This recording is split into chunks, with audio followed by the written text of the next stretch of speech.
Hey guys, it's just Dante here again. So in this video, I'm going to be talking about how to know if you can actually trade your car. So I don't get too many trade-in deals. Most of my customers, they ain't got no wheels, so we got to put them in a car for sure. Now, how to know if you can actually trade it? Because not everyone can trade in, bro. Some deals are just rough. How to know if you can trade in? So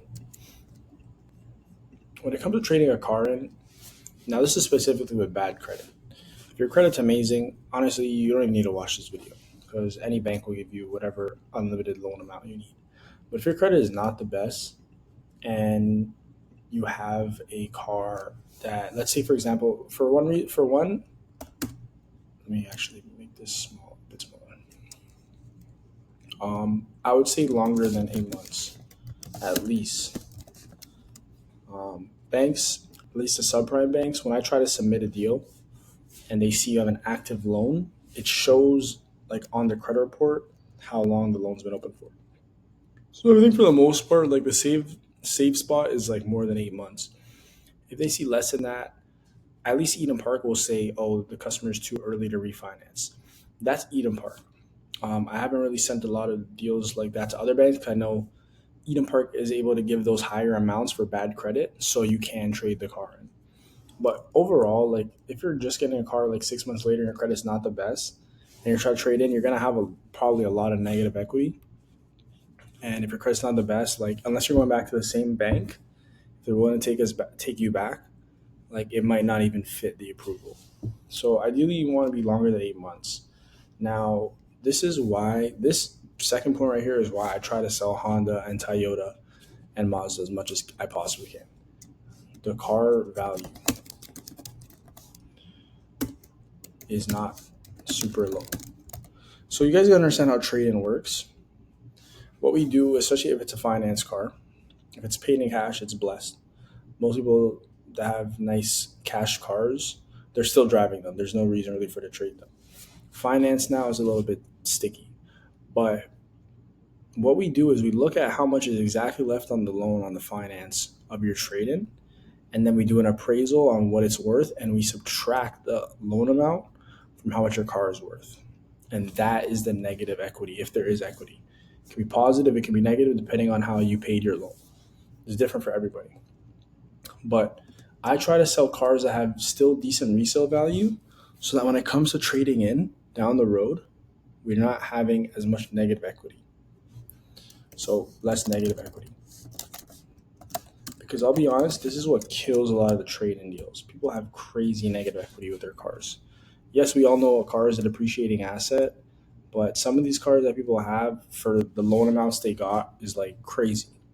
It's insane. Like they either got jammed or grossed like really hard by other dealerships, or like car just depreciates really fast, like Maseratis. I think I seen a Maserati on Auto Trader for like 7 grand. It had like 160 kilometers. I was like, holy. This is like I know it's known to have problems too, but I was like, that is really low.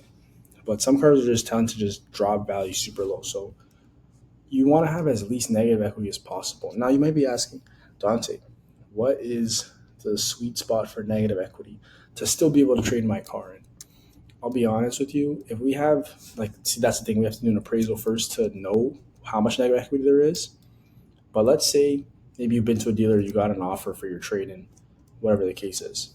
Now, if you divide that value divided by how much if you subtract that value from your total loan amount left over, like the exact amount, bro, anything over, I want to say 15K negative equity,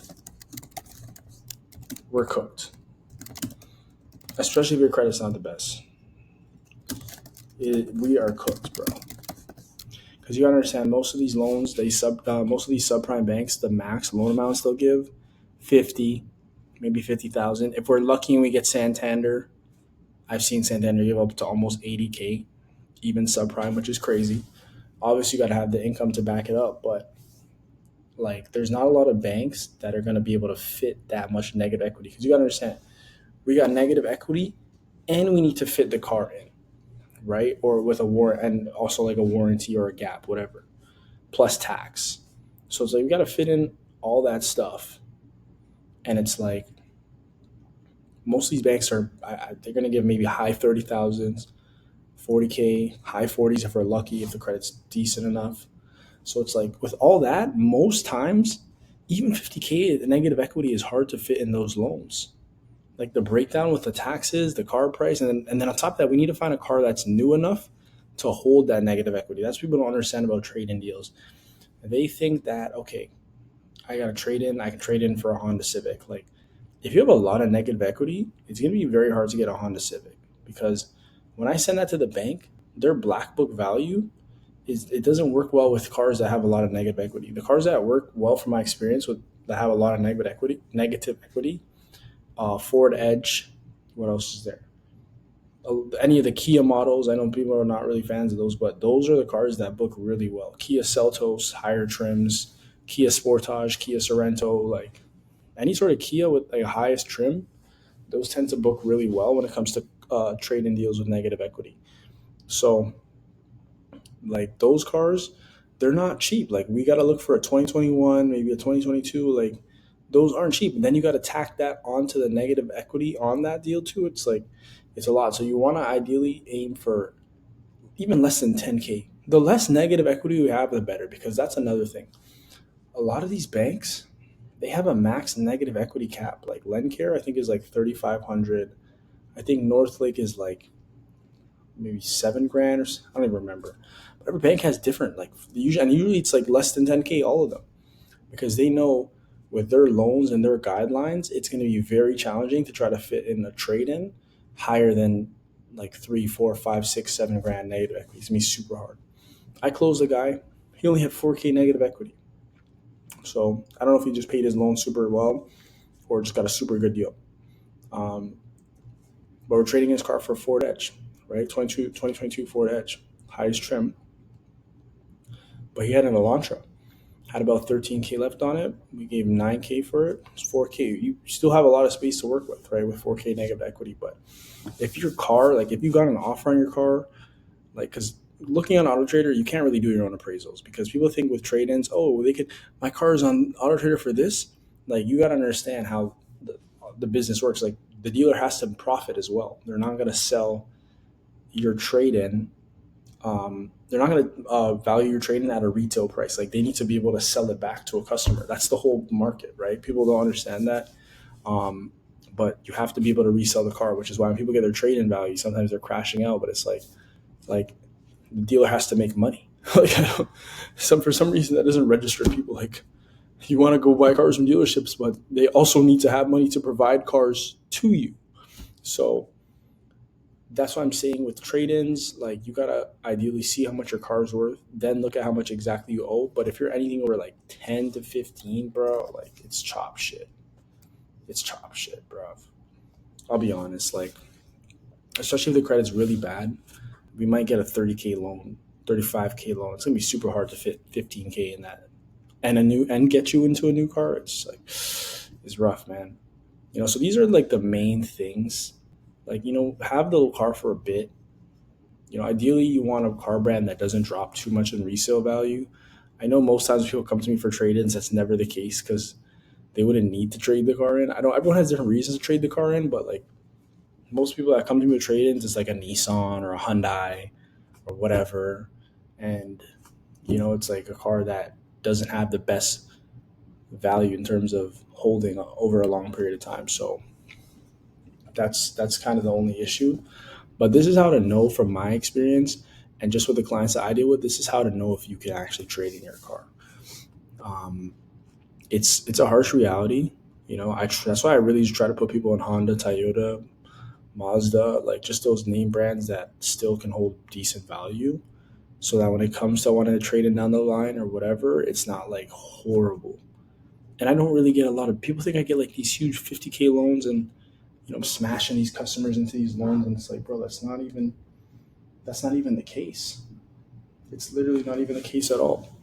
A lot of these loans are like 20, 30K, and it's like, bro, like I'm not saying I'm not making any money, but we're not. People think it's like making thousands of dollars. It's like, bro, it's not like that.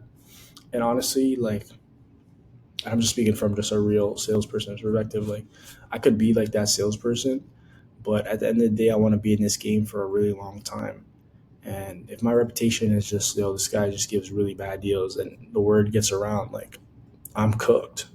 And it's like, if I want to be in the game for a long time, I want to be a big dog. I want to be a household name. I won't be able to, I can't do that. I won't be able to do business like that. Obviously, it's not a charity. I'm not giving away cars for free. Absolutely not. We still got to make money, but I still want to make it reasonable for the customer and still reasonable for me to make a living. So that's the balance that I'm trying to find. Well, I kind of already found it too. Um, but that's how I want to run my business. You know, people are mad. People be mad that, dealers are scammers, and it's like, at the end of the day, bro, dealerships have to make money, bro. Like, you go to a grocery store is grossing you too. They got their tomato for 1 cent or whatever their margins are, and they're selling you for $3. Like, like, you're not complaining about that. You still need food. Yes, food is a different necessity compared to a car, but people are still going to buy cars. Dealerships are still going to be selling those same cars, and they need the money to get those cars. So, hopefully people watching this can understand and relate to that, and not be like, don't be like offended by it or angry by it. Like, this is business. Everywhere you go and you buy a product, it's a business. So it's like, it's just the same thing. I know a lot of people see dealerships as scammers and whatever, but bro, at the end of the day, people have to make money. Money makes the world spin. That's the harsh truth. Like Lil Durk says, money makes the girls grin. But anyways, that's a side note. But that's pretty much how to know if you can trade your car in. Any other questions you guys have, you can always ask me. But you really want to have as least negative equity as possible, and the car loan needs to be at least longer than like 6 to 8 months if your credit's not good with bad credit. Everything I said with bad credit. Extend this, man. I'm tired. I don't know why, bro. I'm just tired of everybody's shit. Boom. But that's pretty much it.